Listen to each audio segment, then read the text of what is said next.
Ay mga katrops, good morning mga katrops. So nasa area tayo ng BGC ngayon mga katrops, sa may Fifth Avenue. Ayan, so papunta tayo ng ng Binondo. Galing tayo ng Uptown Mall, tapos punta tayo ng Binondo. Pero bago sa Binondo, mayroon lang tayong dadaanan dyan sa Forbes. So papasok tayo sa Forbes mga katrops. Medyo umuulan-ulan mga katrops. So mayroon lang tayong idadaan, or doon na rin din tayo dadaan dahil matraffic sa McKinley. So ayan, ito yung adventure natin for today mga katrops. Tapos sa pagkatapos ng Binondo, babalik tayo ng BGC. So mayroon na naman tayong pipick upin. So sana mga katrops, yung adventure natin ngayon sana madali lang at hindi naman tayo makaranas ng traffic. Kasi lagi na lang lagi na lang, always naman talaga traffic eh.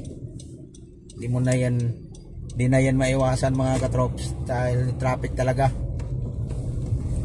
So mayroon lang tayong idadaan dito mga trops. Papasok na lang tayo dito sa sa Forbes. Yan dito mga katrops, yung village na to mga katrops,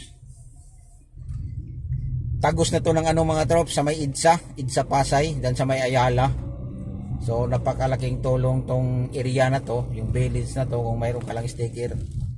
Kasi nakaiwas traffic doon sa may sinasabing McKinley Road. Kaya ayun, so walang traffic dito mga katrops. Pero may din dito mga katrops, may speed limit. Napaka-stricto din dito mga katrops. Kailangan sumunod kanila sa rules nila dito. Lahat naman siguro ng village mayroon silang rules eh. Kasi yung violation nila dito mga katrops, ang sa alam ko lang 500 lang naman. Pero sayang yun, madalas dito yung nila, yan yung kinawayan natin mga katrops. Yan yung kabady natin yon, mabait yung tao na yon, si Mang Susimo. Yan, so yung si Mang Susimo mga katrops, isishare ko lang yung buhay niya. Grabe, 60 plus na yun mga katrops. Pero pag si 60 o 60 plus na ba, nagtrabaho pa rin mga katrops. Masipag talaga yung tao na, tsaka malakas pa, nagbabike pa eh. Siguro dahil araw-araw niya yung exercise na yun, yan yung trabaho niya mga katrops. Mas malaki pa yung sahod yun sa akin. Sahod sa ulan sa akin eh. Hey buhay. So sana naman walang traffic. Dito tayo dadaan. Ang ganda ng bahay dyan mga katrops oh. Bago yan mga katrops oh, yan. Kikita nyo yan. Grabe. Ganon sila kayaman dito mga katrops. Kaya wag na tayong mangarap. Dahil wala tayong pambayad. So maganda talaga mga katrops pag walang traffic. Napaka-smooth lang yung biyahe natin.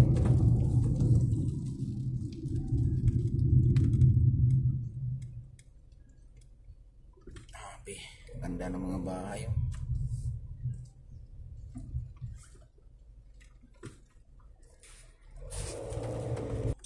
Ayan mga katrops, so nandito tayo sa Forbes. Mayroon lang tayong pinapareceive, so hintayin lang natin yon para diretso na tayo sa Binondo, yung next destination natin. Tagal. Ayan mga katrops, let's go na mga katrops. Ayan, so kailangan pag mga ganitong mga biyahe mga katrops, maganda talaga mga katrops na mayroon tayong receiving copy na na-drop na nila, nabigay na nila.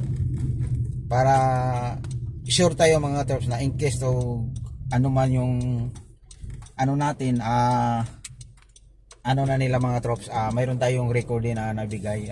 Proof lang yun mga katrops na nabigay na natin yung para sa kanila. Kaya mga katrops, nag seatbelt muna tayo mga katrops. Kaya ayun, lay lang mga katrops, tumunog yung cellphone natin mga katrops.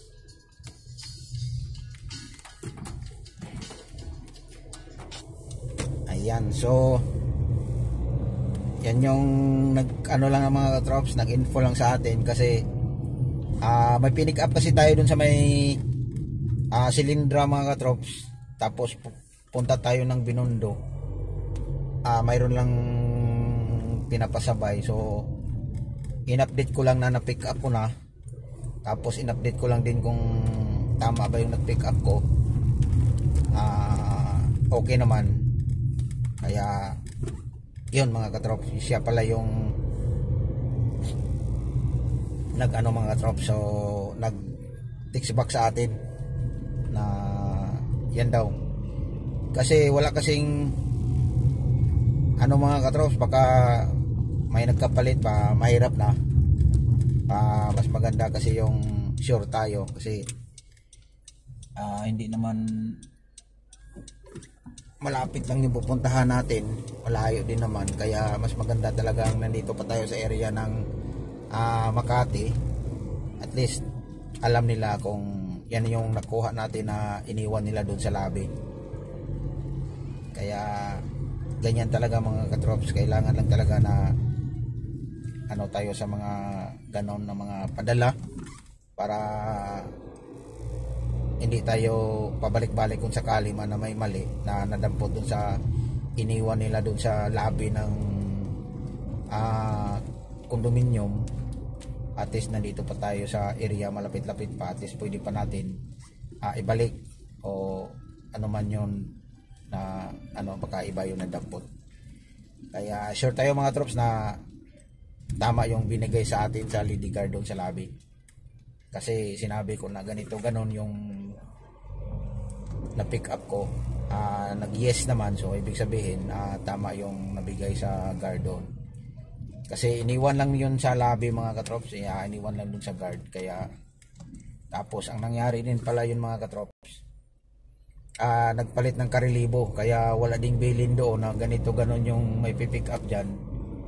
Kaya yun, so nagtanong kasi sa akin yung guard doon, sabi ko na 3 bags lang, so wala namang sinabi na ganitong kulay na bag, ganito yung isa, ganito yung dalawa, parang ganon. So ayan, so dinescribe ko na lang yun sa may-ari ng pipick upan natin na ganito yung dalawang bag na kulay at saka yung isang bag na kulay ganito. So ibig sabihin okay na yun. Kaya let's go to the second trip. To Binondo na tayo mga trops. So malapit na tayo. Dito na tayo sa may Pasay Road mga trops, EDSA. Ayan, so kailangan mga katrops pala alas 10 nandun na tayo sa ano, para hindi makaya itong mga katrops. Hindi kaya itong, kasi 9:40 na mga katrops, na 45 na. So malili tayo ng siguro mga 20 minutes. Sana pagdating natin dun sa may Quirino Highway, sana walang traffic. Pero dadaan pa tayo ng ano mga katrops, dito sa may bandang 168. So idadrop muna natin yung pinapadrop, yung pinick up natin doon sa may bandang BGC. Idadrop muna natin doon, saka natin pick upin yung next nating destination. Doon lang din naman sa area, so malapit lang. So ayun mga trops, sana parang makulimlim yung panahon mga katrops. Sa mga nagmumotor dyan, ingat-ingat lang. And thank you for watching mga katrops. And God bless sa ating lahat. Bye bye!